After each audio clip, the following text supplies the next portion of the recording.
I'd like to thank you all for joining us tonight. This is David Williams here. I'm in Stratford, and our guest, our honourable guest, is coming to us from Toronto. Yes, right downtown.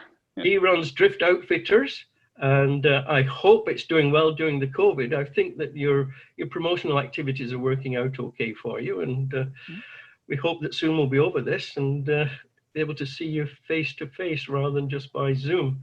So, yes. Rob, I'd like to thank you for doing this, and if you'd like to take it away, we'll listen intently. Okay, thank you very much. Here we go. So I've named this presentation a bit of a deviation from the original title to Tips on Tips. So what I'm talking about today are sync tips. Now there's a reason why I'm talking about sync tips today, and that's because it is one of the most talked about subjects in the shop. It's one of the most convoluted subjects we talk about in the shop. The variety of tips that are available on the market, what they do, their makeup, and really when it comes down to angling and angling success, sync tips really matter. Understanding how they work, why they work, and then going through we'll talk about today about how tips are made or what they're made of and some of the misnomers about them, and is really sort of getting you guys a really sort of high level understanding of sync tips. So hopefully if you're an experienced angler, I have great info for you. If you are a rookie, I hope I'm not going to blow your brain into bits, because there's a lot of stuff in here that even I was like, whoa, I knew that. Holy crap. So we'll get rolling. Here we go. Cool. So I'll start off with what a sync tip does. And it sounds straightforward. Sync tips sync. But when it comes to our angling, they help sync things. Everything works as a system. So the reason help is really highlighted and stressed is because it's a part of a system and it helps sync things. Here we go. So we want to get some baseline terminology in and some other understanding before we go deeper into sync tips. And what we're talking about is this topic's going to be about removable sync tips or interchangeable sync tips or add-on sync tips. You can call them different things, versus a sinking tip line or sinking lines. They're all three different things. Sinking tip lines and removable sync tips are fairly similar, except that sync tip lines that are integrated and have the material of sinking material welded into the floating material. It's a one-trick pony. It does one thing.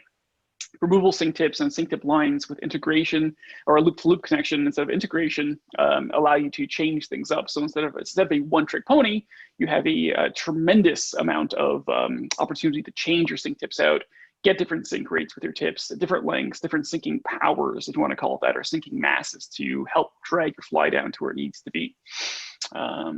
Cool. In terms of the most effective lines, we'll cover this in a bit. To get your flies down, a full sinking line is the king, but sinking tips and removable sink tips do have a very strong place in fishing.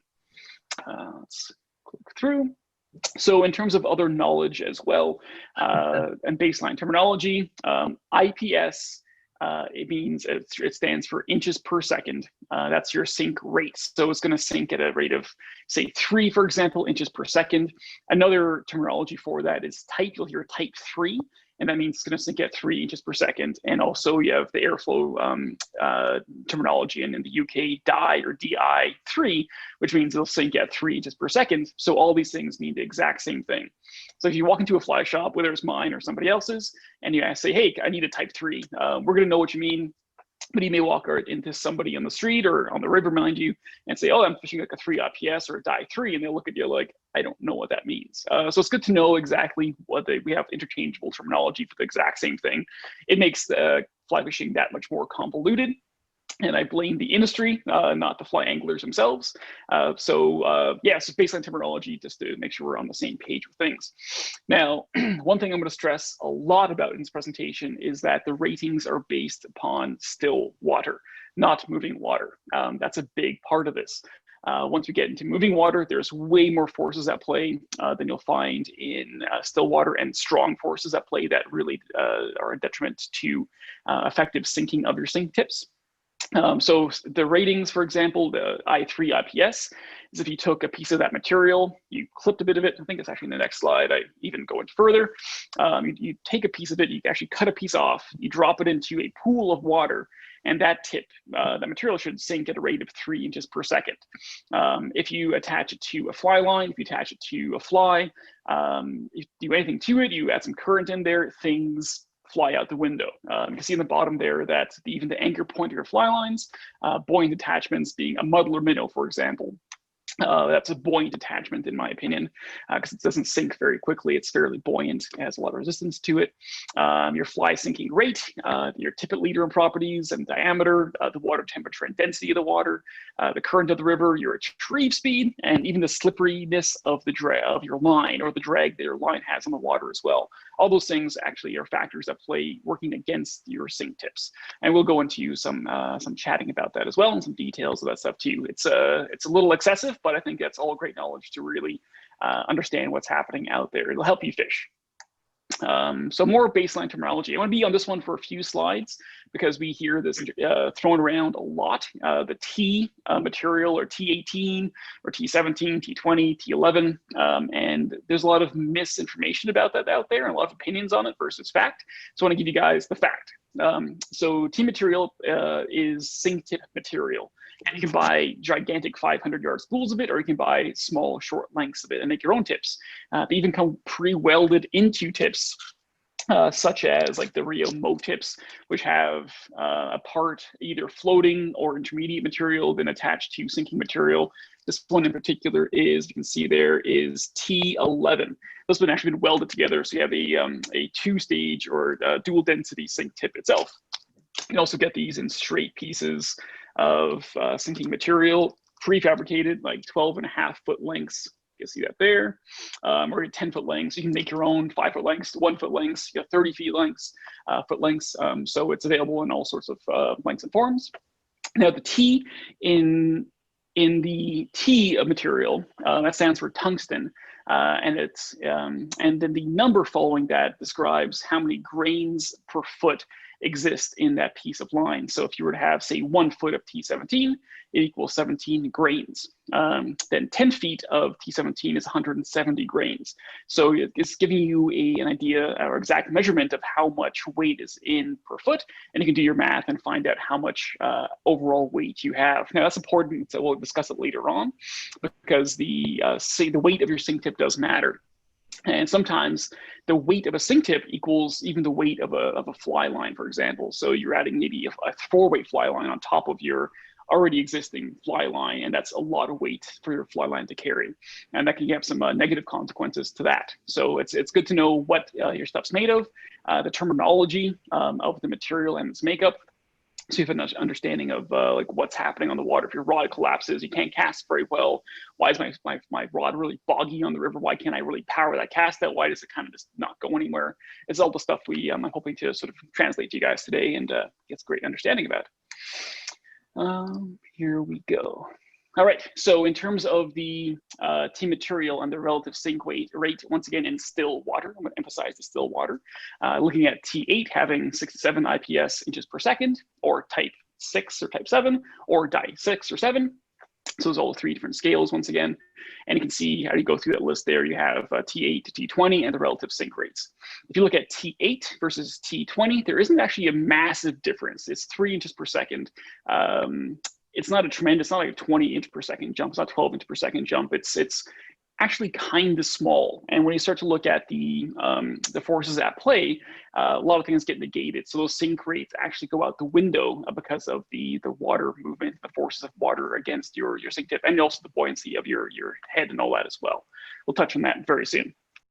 Now, in terms of the T material or sink tip material, when you go from, say, T7 to T20, you're looking at a very large jump in terms of the diameters of the material itself. So you have a very small and skinny T7, and your T20 is quite large. Now, those are not to scale, obviously, but it's more of an example of what of how they do have a gradient in terms of size.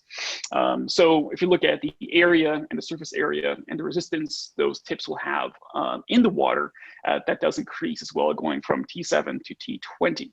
If you want to get full benefit from a sinking tip, you're better to mend downstream. Ooh, that's a good question. upstream and downstream depending on what currents are in front of you? That's kind of like kind of a hard question to answer. Everything is so situational, and when I get those questions, I almost hate answering them, because once you do go to the river, it's entirely different than what we talked about in the shop or over the phone or online. So say if I'm on a river and I want my fly to, achieve the greatest depth using the sync tip that I have, if I cast out on a 45-degree angle and I mend upstream and actually pull my fly line back towards me, drop my tip to create slack, I'm going to get a ton of sink, a ton of slack created, and that sync tip and fly is going to sink. If I say cast at a 45-degree angle downstream, I mend downstream, I'm putting a big bow into my line, and that's actually going to accelerate the swing, and that can actually cause sync tip to come up and sort of ride a little bit higher. So, but it depends on the currents in front of you. Sometimes that current in front of you, you may need to amend downstream for whatever situation that you may be facing. So, yeah, like the biggest thing with sync tips and getting the most out of them, we'll actually touch on this a bit later on, is that you want to reduce friction, you want to reduce any sort of contact or anchor points, and allow slack to work and allow gravity to work, and then let your sync tip fight all the forces it has to versus tension itself. So we'll get there for sure, and to have it make your sync tip work best for you. And you can apply that on the river when you're there. And another question I have is length of tippet, because the length of the tippet will also depend on whether or not that fly is at the level of the sync tip. If you have a longer tippet, then the fly, I presume, will be higher. Depends on the sinking rate of your fly as well.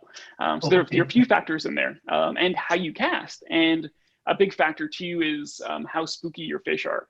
There's a gentleman who runs a company called Samo Logic in Scandinavia, and he uses 20+ foot long leaders on his sync tips or sinking lines. So he distances his fly line from his fly. But that's also situational too. When you have enough time to allow your sync to sink, and then the water to push your leader down and your fly down to keep it in line as well.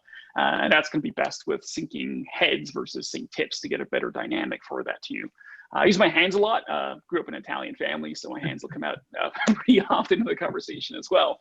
So that's a huge topic of conversation is that, and we touch on that a bit.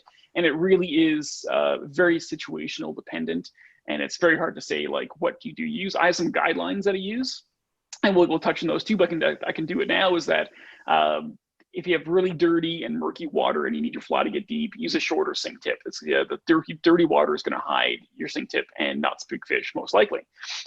In clear water, go way longer, because those fish will see your sink tip, and it can be a deciding factor of the fish to strike or not.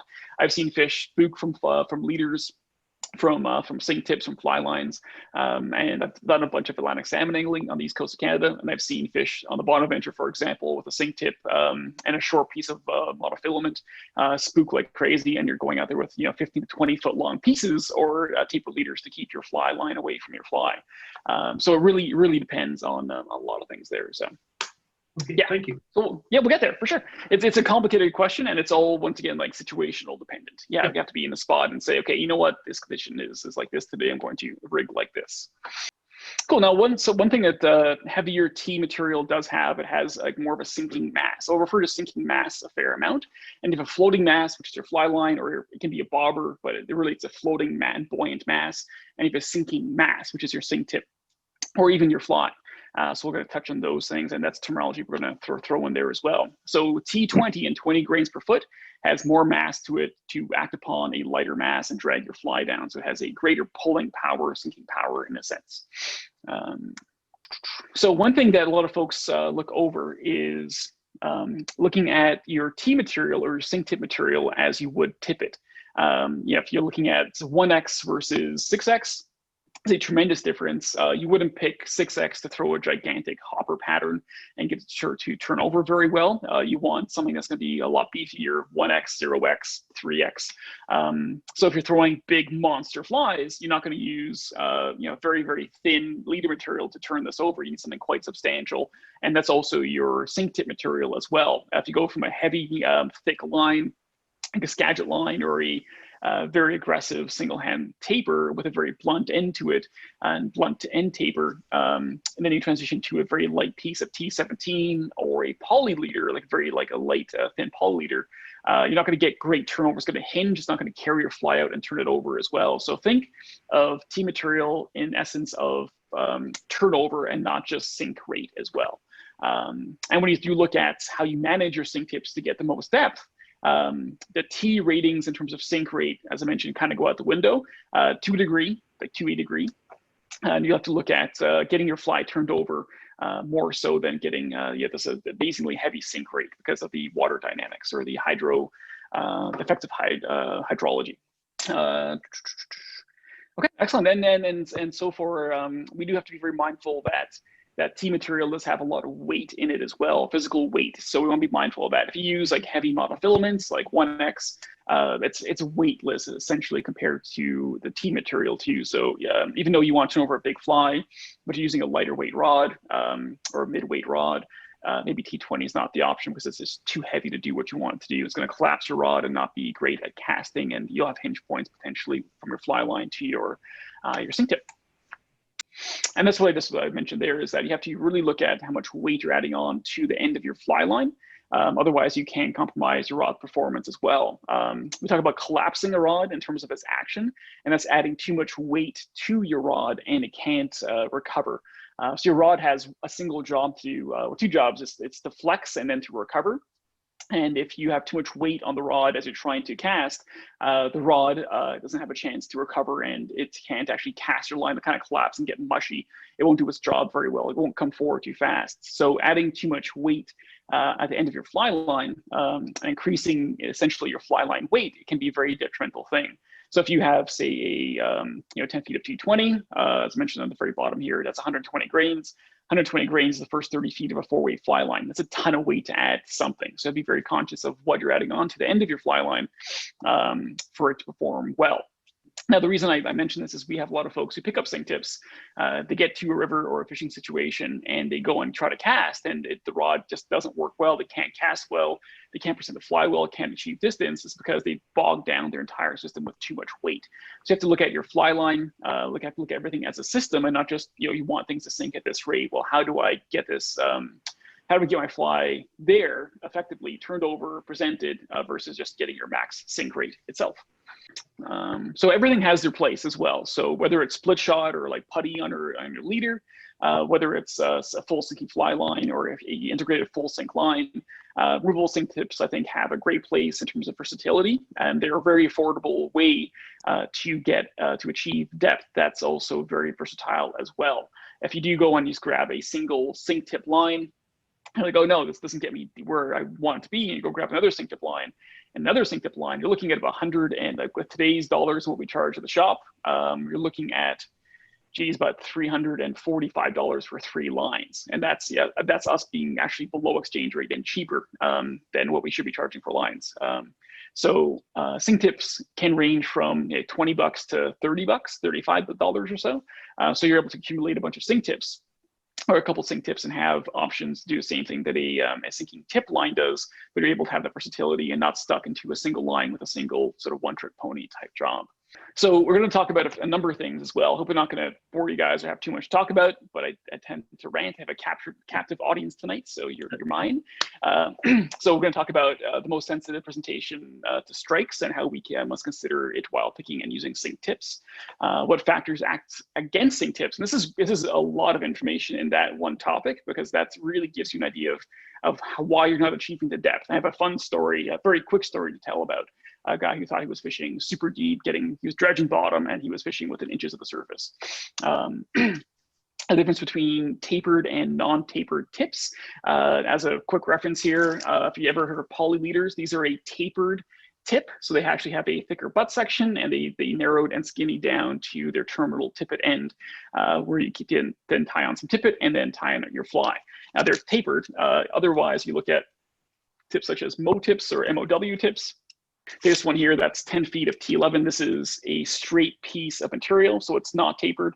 And there's a difference in terms of how these perform and why they exist and their robustness in terms of bringing flies down.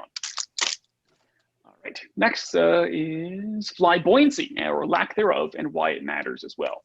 We're going to touch on how everything must work as a system, and having a fly that's too lightweight or too buoyant, or that's not going to sink enough, is going to hamper your system working together very well. Sometimes it's actually advantageous, and people use that in lake fishing with having a washing line effect with a buoyant fly and a sinking line to sort of get a sweeping motion to cover water. But if you're fishing rivers, most often you want to get your fly down to where the fish are. Adding weight on to your fly line by adding your sync tip. We've already discussed that a bit. We'll touch on that again. And why interchangeable sync tip systems are a great idea versus a single focused integrated sync tip line. Now, we'll touch on what product that is later on. It's called like the Rio VersaTips. It's either a spay line or it's a single hand line. There's two options for single and double hands, and they work as a system. So you're not you're messing around with different tip options, getting confused, having 30 tips in a wall and not knowing which one. It's a single way to grab a system and fish that and get to love it and know it and fish it well. So we'll touch on those and why we sell tons of those at the shop, and we are huge proponents of why they're so successful around here. We love them. And why a sync tip can also be better than adding split shot. Split shot does have a place if you want to get your fly deeper, but sync tips and sinking lines sometimes have a better performance, but sometimes, not always. And they probably don't get caught up as much if you're just using. So what's that? Yeah. If you're using lead weights, they're going to get hooked up. Oh yes, yeah. And using lead. I'm not a big fan of lead. I hate that we sell split shot. But it's just kind of a necessity for now. I wish the government would actually mandate a banning of lead, and manufacturers would have to find additional solutions or other solutions like tungsten embedded putties or split shot and things like that. But it's going to take some higher level people than me to get that done. So hopefully there's some change maybe in the future. So just a question, Rob? Yes. Yeah, I've just found when I'm using the different ones, by using sync tips, you get a lot of more smoothness in your control and casting, because when you start adding weight just randomly to your leader, right, it can really mess things up when you're casting as opposed to having that weight distributed along the length of it. Very good point. Absolutely. You're wheeling around some raw weight onto your line, and if we look at conventional casting versus fly casting, what makes us different is that we cast a weight spread over a longer distance versus a concentrated amount of weight itself. And so you're almost mixing the two at that point, trying to cast this big bulk weight at the very end and this long fly line with weight too. And they don't really act well with each other. They kind of counteract sometimes. They kind of bounce back, get tangled up. And it really is, Brian, you're totally right. It's way smoother to cast a sinking tip or a sinking line versus a big ball of lead weight or tungsten weight on the end. So absolutely, I totally agree. Also, in terms of the most sensitive presentation or way to present to, and the word sensitive means it means being able to sense things versus being sensitive to delicate and things like that. It's about being able to pick up on what is happening at the end of your fly line, and that's always what we're looking for is the fish take. Or if you're fishing too deep and taking bottom too often, you want to be able to feel what's going on. So if you can't see the take, you don't know it's there unless you can feel it. If you can't see it, the take, you can't set on it unless you can feel it. If you can't see the take, but you have too much slack in your system, you can't set on it. If you can't see the take and you can't feel it, you can't set on it. I hope this all makes sense to you guys. And really, in terms of fish taking behavior, split seconds do matter. Very, very small time pieces matter, and control matters. If you watch a fish feed, have seen any underwater footage, fish will grab things and spit them out so quickly that small instance of upset, like that millisecond, whatever it is, that you can lose that strike and lose a chance to catch that fish. So being in control and being in contact and being in touch makes a big, big difference. So I'm actually, it's down here. The point is running inline as best you can. And inline means having things run connected and smooth, not in a gigantic jumble. If I were to have, say, a system that looks like this, for example, it's a piece of rope and have my fly line, sync tip, leader, and fly all connected so it's in a straight line, if the smallest little thing happens down here, I'm going to feel, I can see my top hand just twitch. If I have a bunch of slack in here, and it's not, it's not very in touch or sensitive system, a fish is going to grab down here and pull, and my top hand's not going to feel an ounce of that, even like a small tiny bit of movement, and that fish is lost. So running in line and reducing your slack is a big component of having the most sensitive setup there is. Once you do have slack in there, you need slack sometimes to get your fly and sink it deeper. You do lose sensitivity, but you have to regain that sensitivity at some point in your cast and presentation. Cool. Then so being connected even goes further into like no stretch fly lines and how your tips are and what they're made of, and your fly line as well.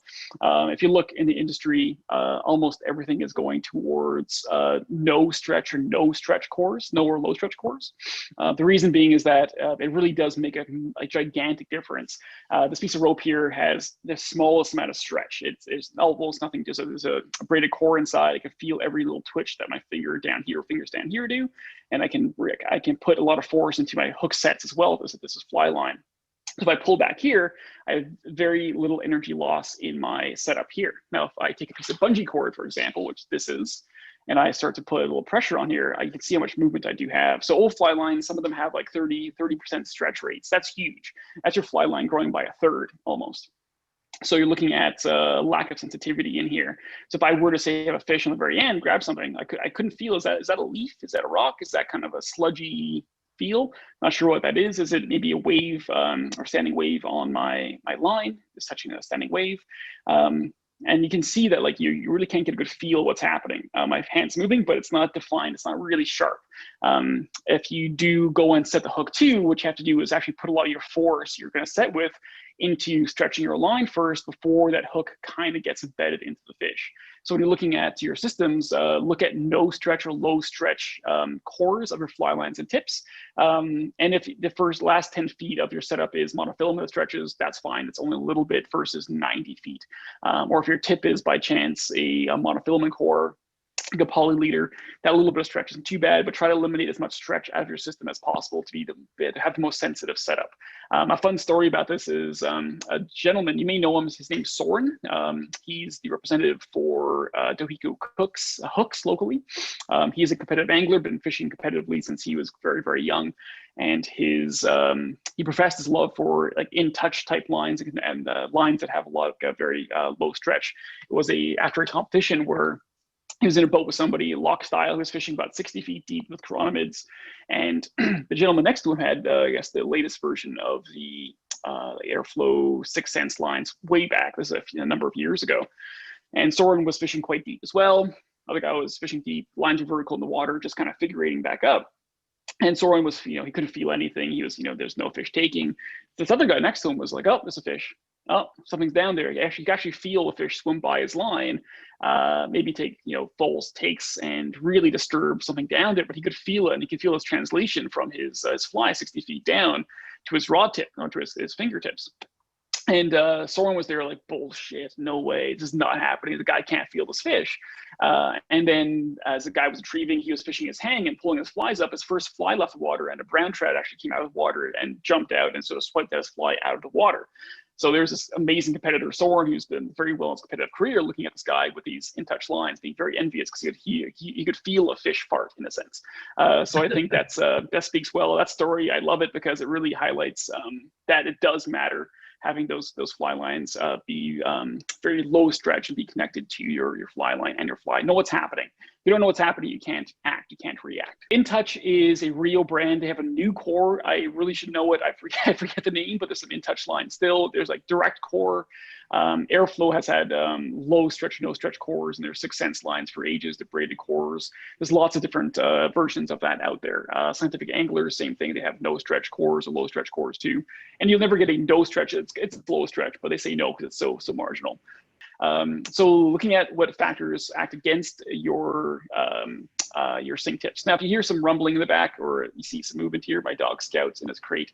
He was neutered yesterday, and he's fussing a little bit, but he's good. So buoyancy of your fly line affects how well and how deep your sync tip does get. So look at your fly line. It's a big, massive floating material if it's a floating fly line. It could be a very gentle presentation taper where you have very little weight towards the end, very little fly line towards the end, or you have a very, very heavy and wait for fly like a Skagit head, for example, or you could have a Rio outbound, which is a very aggressive head, lots of floating mass towards the front. And what happens is that's going to actually hold your sink tip back in a very significant way from achieving much depth. You have this huge floating mass, this big bobber, this big flotation device, your sink tip's attached to it, and you're actually fighting the entire time. Your sink tip's fighting your floating tip. That's a big, big part of what's happening, and where you're not getting a lot of depth out of your sink tips. So even if you look at your, as I mentioned here, if you look at your fly line tapers, your fly line taper does matter to achieve depth as well. Still water and moving water, you have very different forces at work. You have a lot more forces working against your sink tip in moving water. You have a tremendous amount of flow underneath your sink tip that's pushing it up, and you'll demonstrate this in the diagrams in a couple slides. So we're talking about there's lots of things going on. It's not just this matter of like, yeah, there's a bit of resistance. There's a lot going on. Even the drag of your fly line, there's a lot that takes place with that.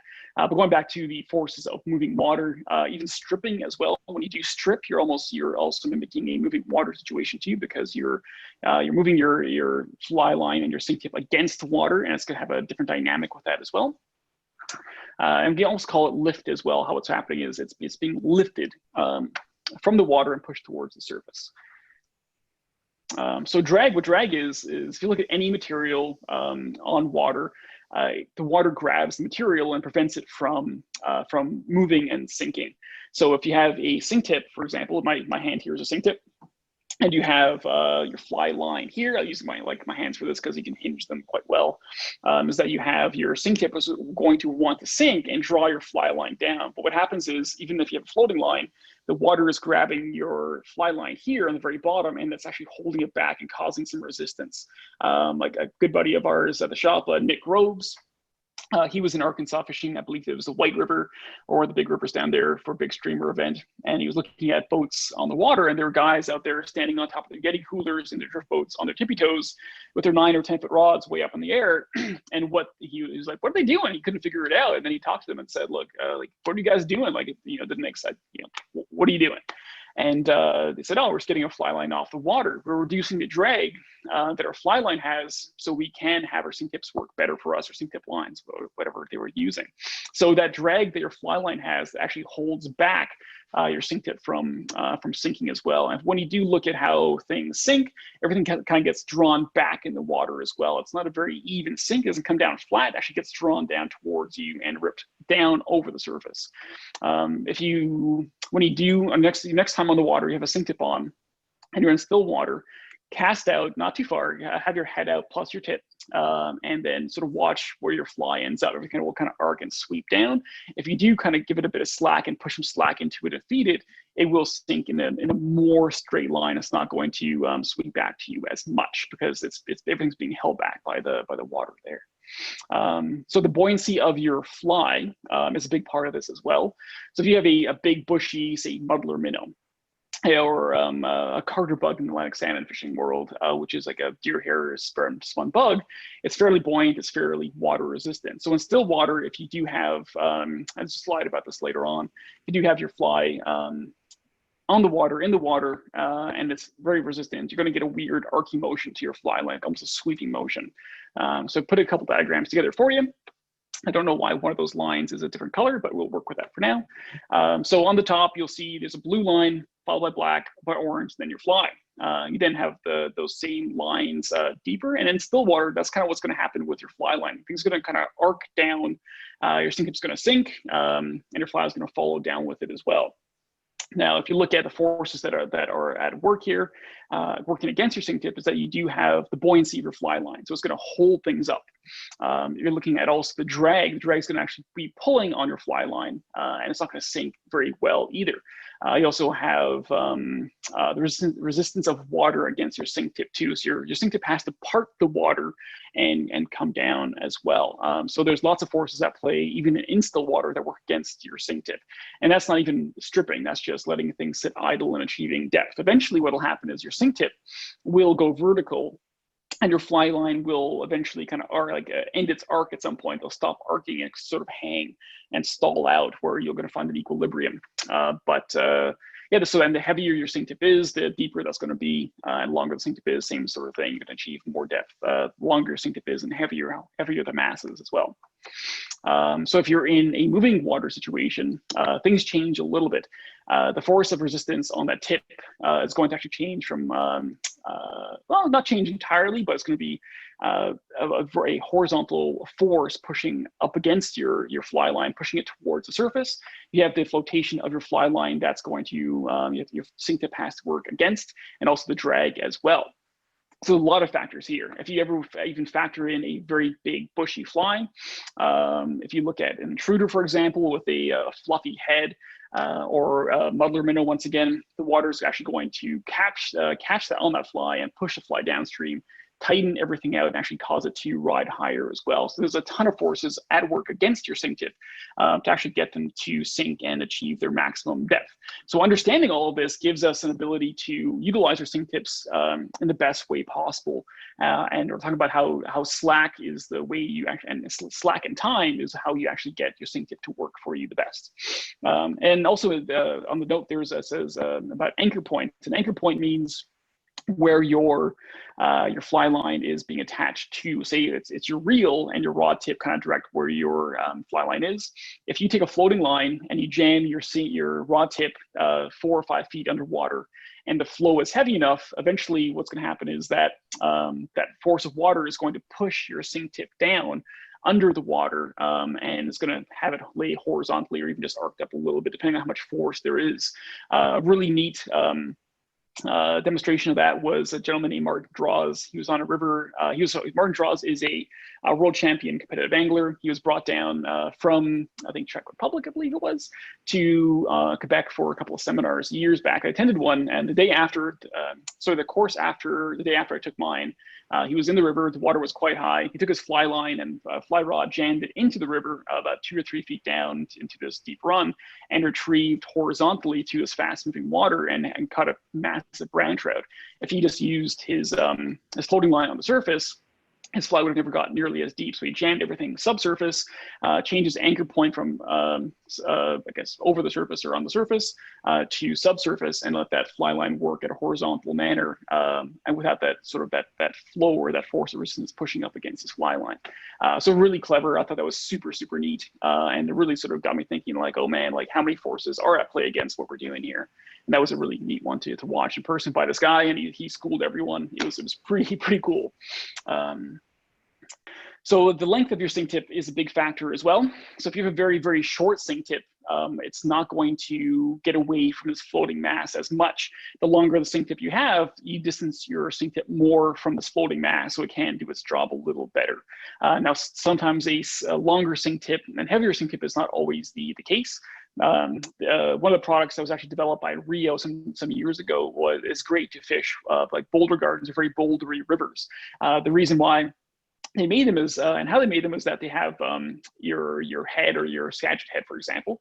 You have need a tip on top of that. Now you can choose a multitude of tips, whether they're full sinking tips, intermediate sink rate tips, and full lengths. What they did was they actually took a set 10-foot length, and they chopped it up into, I think, 4 or 5 different dimensions for different tips. And they have ones that are have a very small section of T11, half of it's T11, the other half's floating, and they sort of change things up a little bit to get a different dynamic for their sink tip.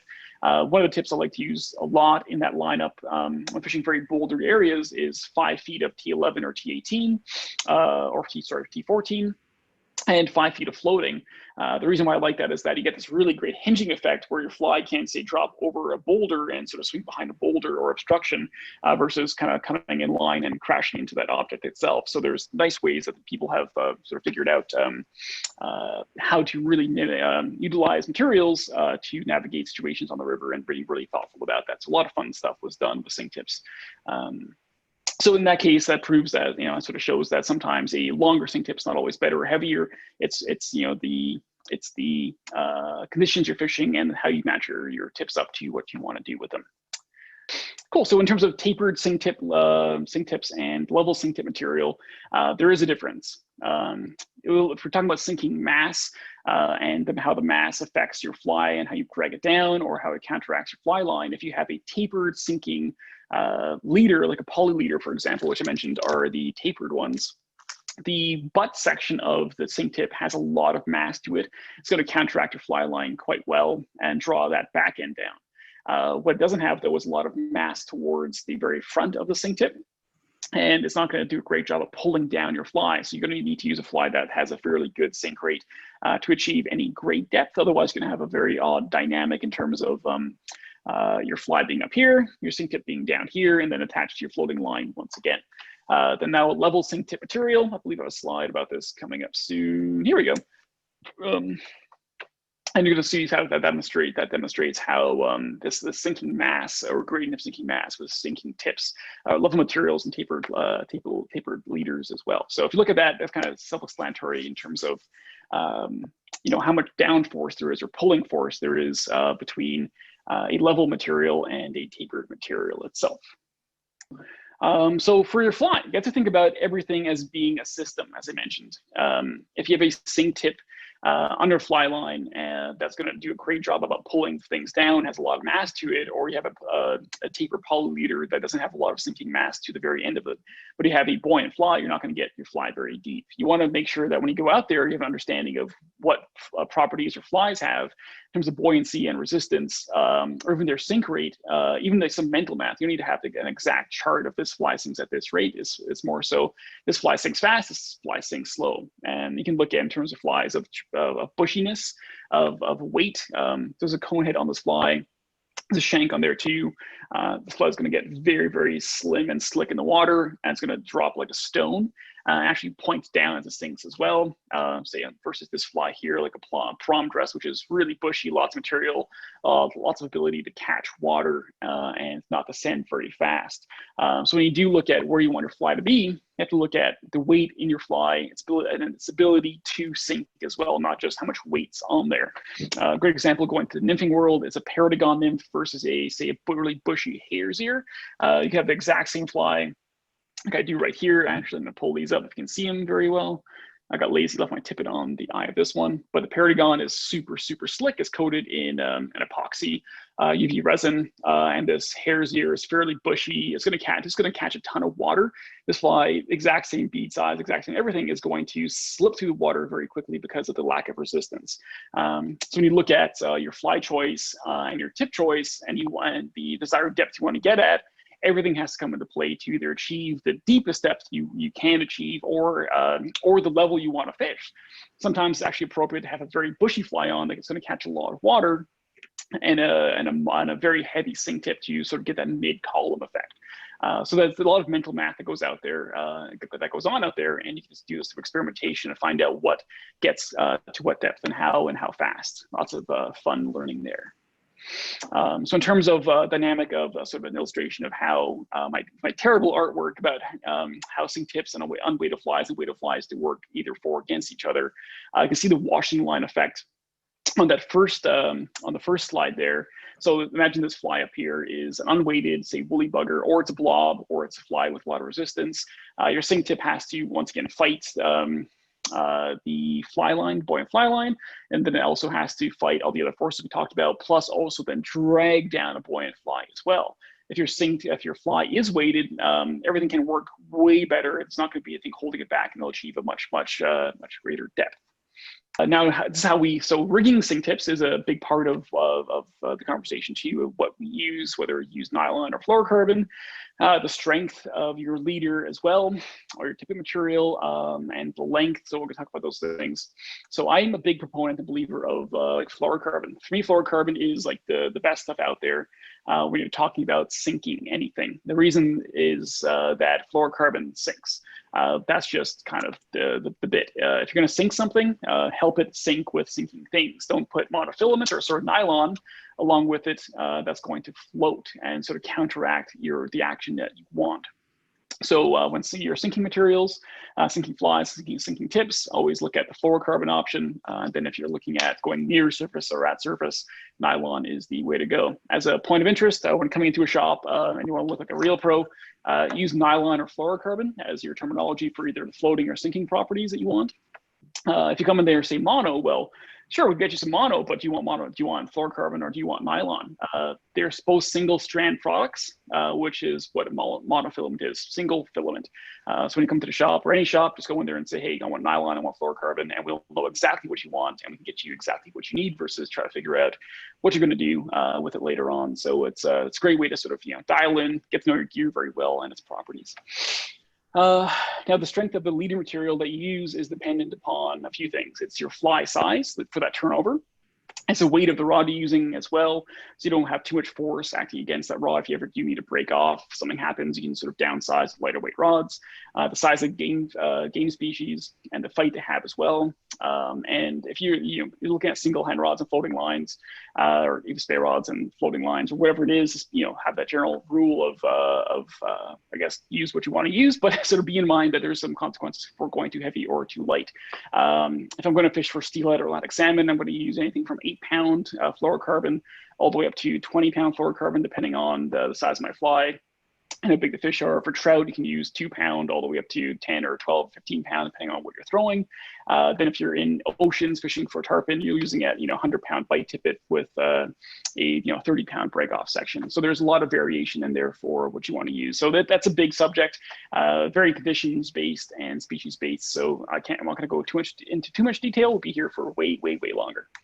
And another question is, do you want to use a tapered leader, or do you want to use a straight piece of monofilament, whether it's nylon or fluorocarbon?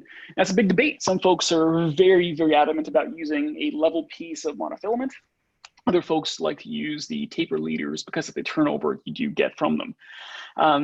In terms of staying in contact with your flies, the more turnover you have, the more connectivity you do have. So if you cast out a bug or fly on like a straight piece of 8-pound, it's not going to turn over very well. It's going to kind of cast out there, flop and be very limber in the wind, going to drop in a pile. A fish grabs that fly right away. You may not be able to set on that because you have not turned that fly over and have that connectivity. And seconds do matter. I've seen a lot of fish from Atlantic salmon to bass to trout, smash flies as soon as they hit the surface within a second or two, even less than that. So taper leaders do make a lot of sense when even fishing sinking rigs to get everything turned over and out. A gentleman was mentioning who runs a company called Samo Logic.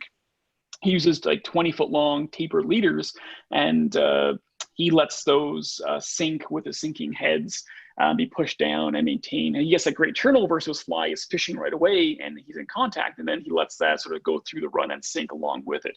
Sometimes you don't have that ability or that time or the space in the river for it to happen, so you have to then go shorter with a heavier fly and get things to match up with the shorter piece of straight monofilament. Once again, it is a situational based thing, so it's very hard to tell you what you need to use.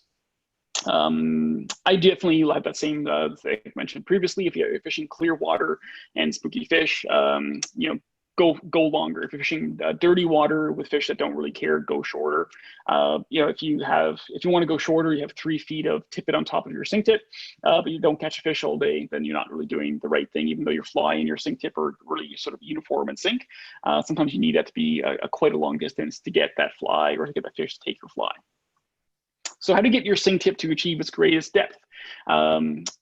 That's a great question. So you have this system, you have your floating line, you have your sinking tip, you have your fly, and now what do you do with it to get your fly to where it needs to be? Now, as mentioned, that your fly line or your sink tip helps get your fly down, but really what causes it to work is that you have slack in there and you give it time enough to sink.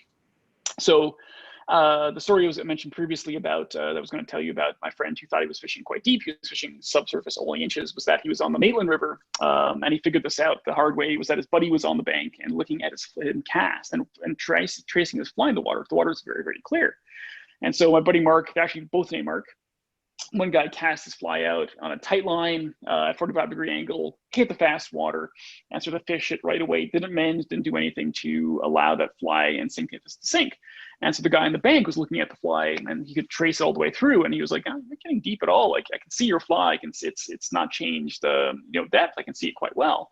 And the guy in the water who was casting was convinced this fly was fishing 3 to 4 feet deep because he had T18 on and he had a heavy fly on. But what was happening was that he would cast out the fast water, grab his fly line, and pushed his sink tip towards the surface, and his fly caught the water and was all underneath tension, and it was just riding near surface. He gave it no time to actually work. When you're looking at sink tips, you have to add in slack and give it time if the forces acting against it are great enough to not allow it to act. Even if it is a minor amount of force, you have to compensate for that.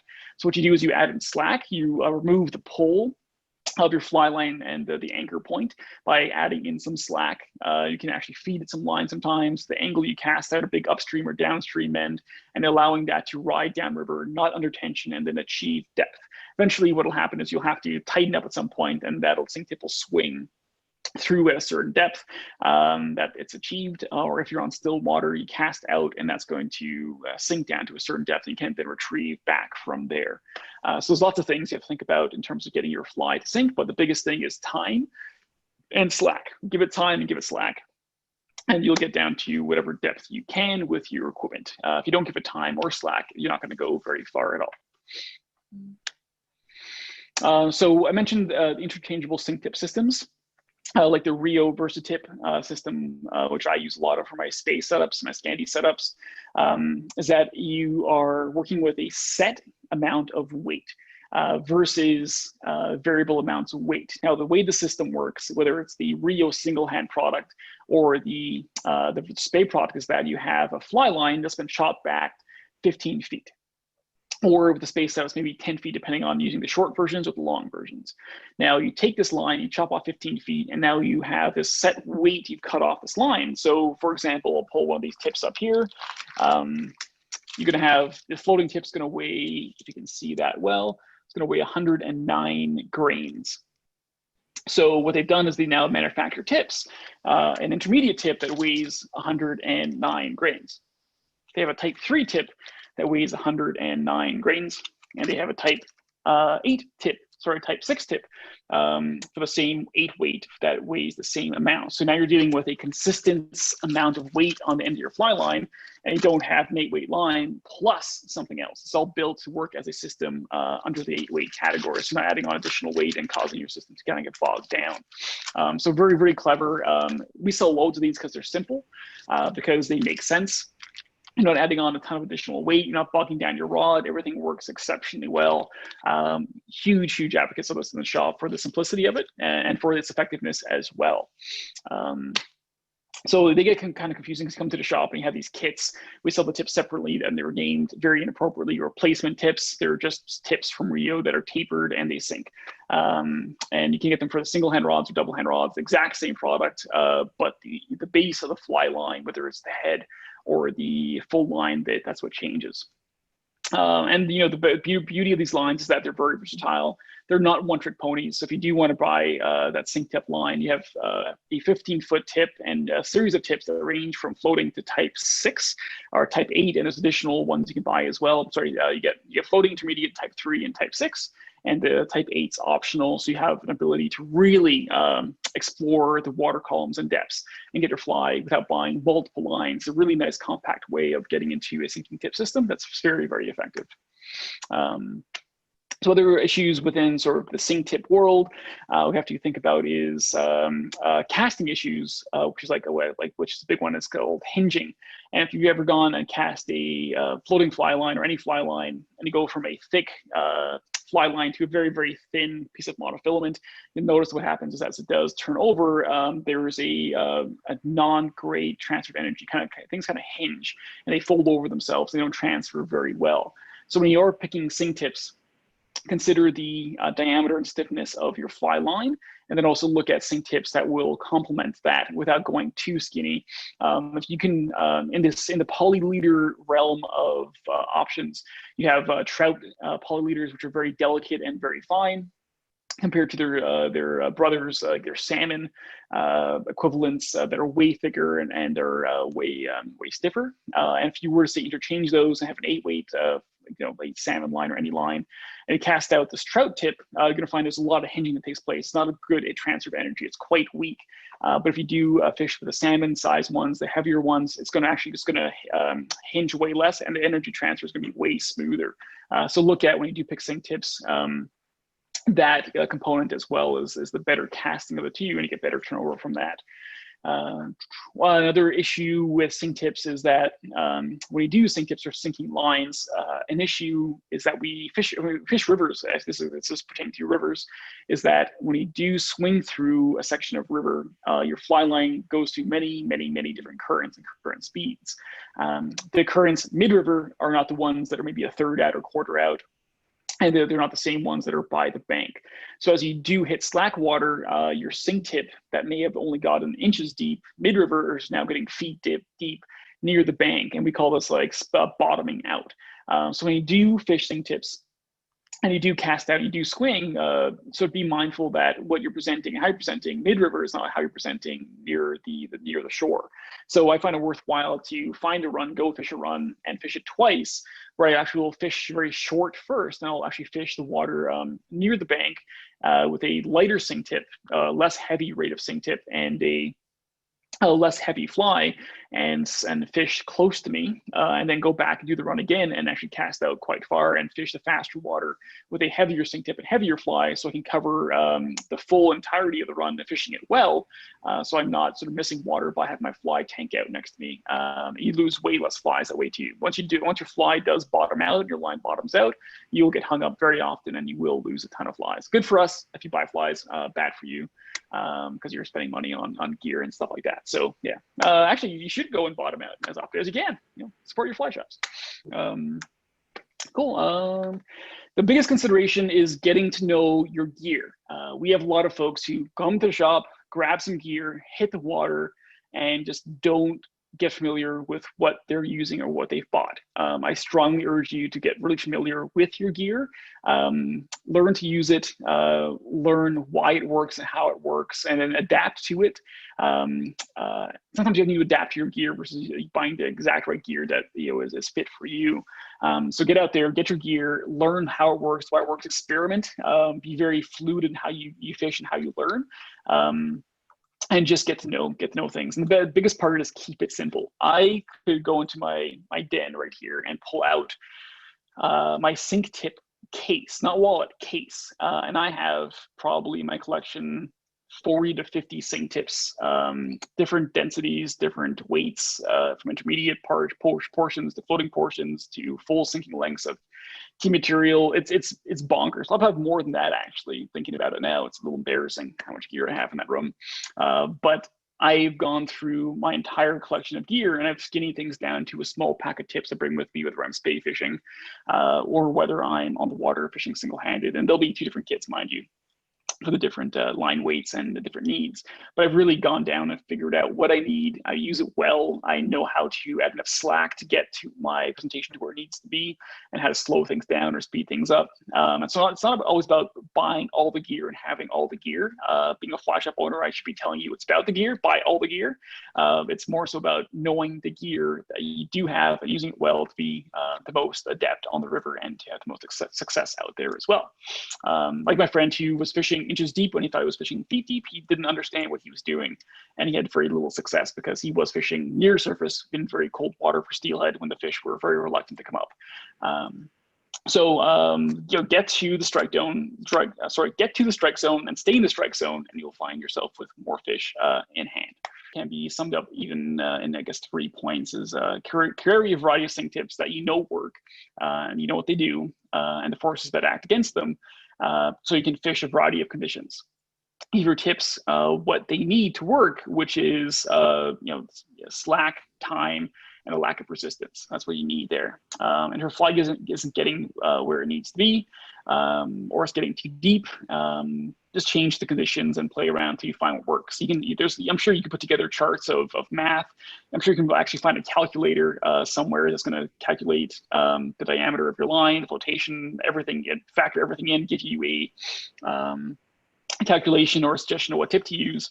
But just play around, get out there, start casting, get a feel for what does what and how deep you get and what your success is, and then sort of copy that. This presentation is more in mind about giving an understanding of what forces are at play and works against your sync tips than like exactly what options are out there. So you have an understanding of how you can sort of make the most of your time in the water and equipment that you do have. So when you're out there, you have more success. I think that is it. There we go. So we are a local fly shop. We ship across Canada, coast to coast to coast. We're here for any of your needs. If you have any questions, we're always happy to answer. Yeah, this actually has a practical application, because I'm telling you, because when I start to teach somebody to cast, I put them on the lightest, fluffiest fly they have so they don't ping themselves.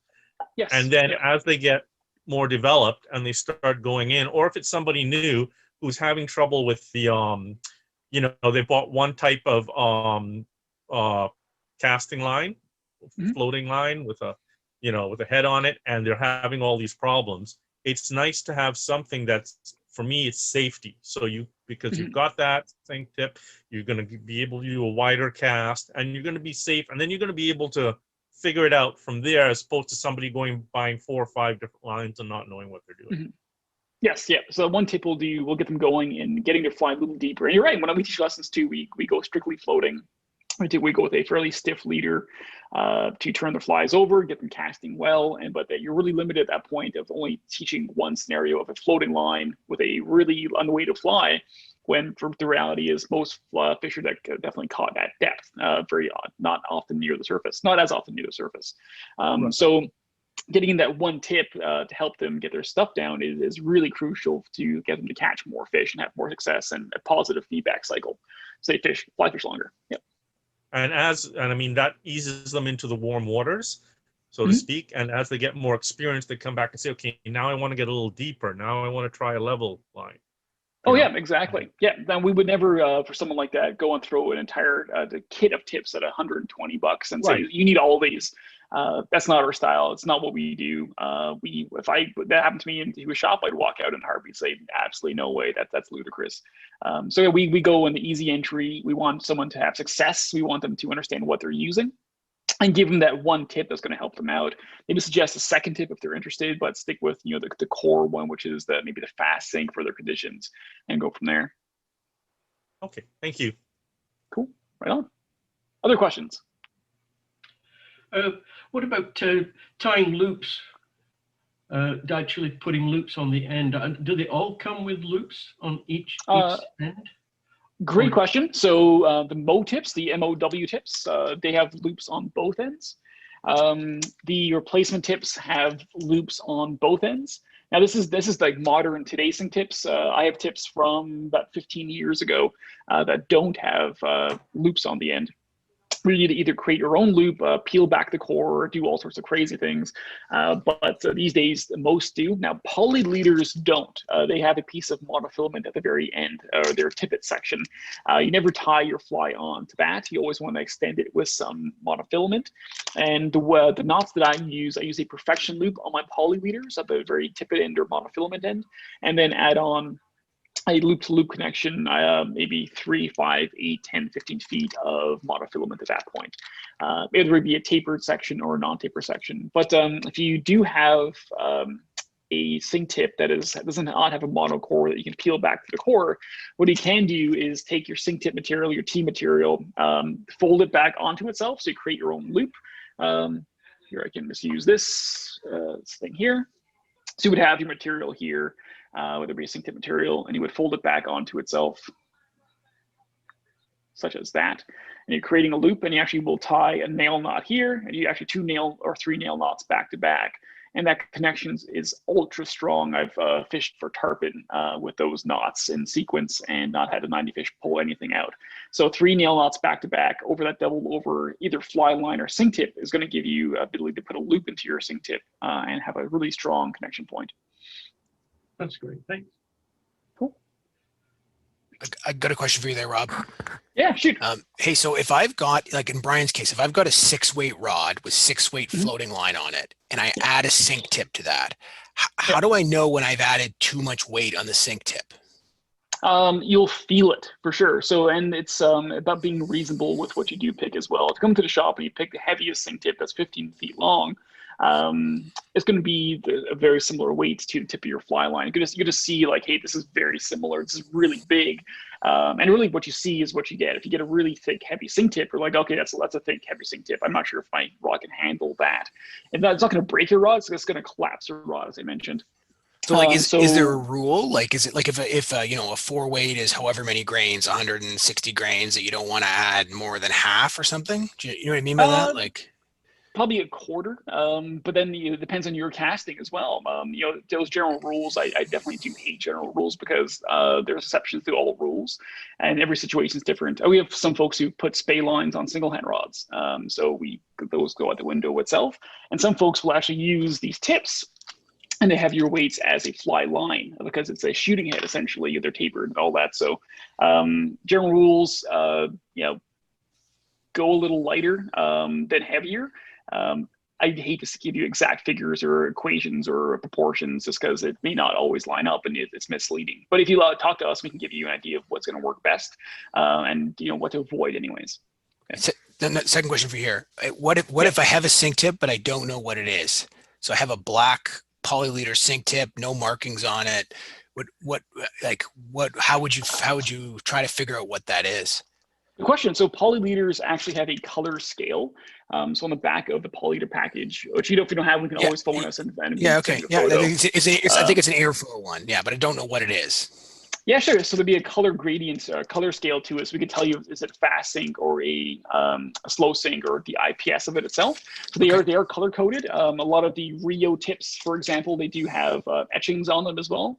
Now, in terms of if it's a general black material, it's gonna be a hard time telling you exactly what sync rate it is. But what you can do is get a grain scale. We have a grain scale in the shop we use quite often to measure out fly lines.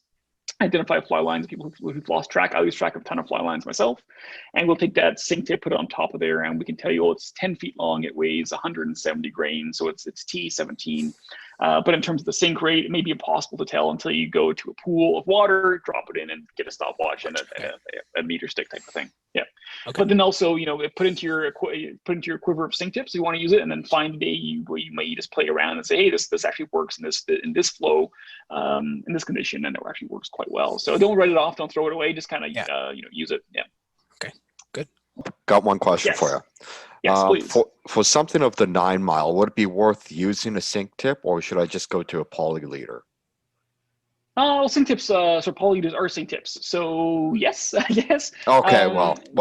Yeah, and it all depends on the conditions. So it really does matter. Getting your fly away from the surface often does produce more fish, and it depends on the conditions. It's one of those things you have to be there to give you a better advice on which ones to use. I hate to say like, oh, you need a 6 foot polyleader or it's that 8 foot or 10 foot. It's you know, what's the flow that day? Did it just rain? Is the water high? Is it trucking along, or is it really low and skinny where you want a long monoleader instead? So the answer is always, to me, is going to be yes. Go out with all the equipment, go out with a reasonable amount of equipment. It's going to allow you to fish the conditions in front of you that you may find. If you go out there and you handicap yourself by only bringing monofilament or tapered monoleaders or fluoroleaders, you're going to miss opportunities because you just can't get your fly to where it needs to be. So be very, very mindful of that. Like, don't bring too much, just bring a smattering of stuff sometimes. Yeah. Awesome, thanks. And split shot actually does a lot of work, great work too. I hate split shot, as I mentioned, but it does add a bit of weight towards your fly to help that drop that fly down to you. So that helps as well. Yeah. Or tungsten putty, even better. It's more eco-friendly. Rob, thank you very much. I'm on my way. Thanks so much. Yeah, thank you very much, Rob. Enjoy your night. Cool. Thank you, guys. Yeah, it was a pleasure. Thanks for having me. Yeah, any questions you guys have, you can email us at the shop, phone us, we're there. And then, well, if we don't see you guys, or sorry, we won't see you because you're not allowed in. If we don't hear from you, have a great holiday season. Stay safe. This will end eventually, and the spring is around the corner, and trout season is a countdown on. I forget how many days left, but it's not too far away.